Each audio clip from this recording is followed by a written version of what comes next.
So mock 12 and question 5, they are given the values of strain acting in x direction as 0.9, strain acting in y direction as 0.9, and they're asking stress in x direction, sigma x value.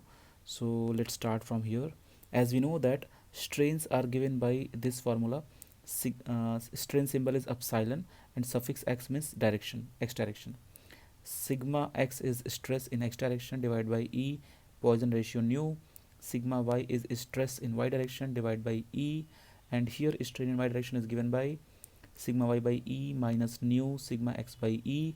We got two equations, but these equations are like when sigma x and sigma y is given, we can we can find out strain in x direction.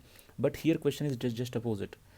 They have given sigma x, epsilon x, and strains they have given, and they're asking stress. So we have to modify our equation quickly. Just simple mathematics. You send all these E values, take common and send this direction, right? So we got our new equation as equation 3 and equation 4. After that, you multiply Poisson ratio in equation 3 properly, both the sides. So here, okay. So we got another equation like this. We got equation 5. Now we have equation 4 and equation 5.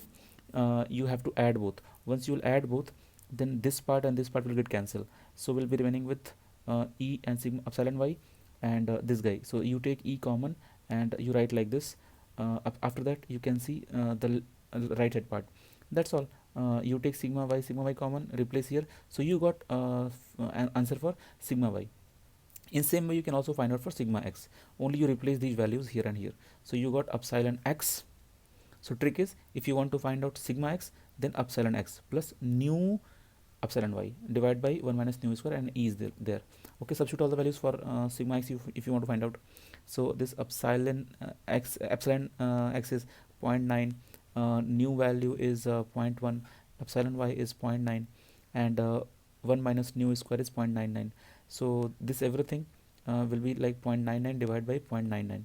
So this bracket will be 1. So you got sigma x is equal to E. E value is 250 given Newton per mm square. So just text 250. Thank you.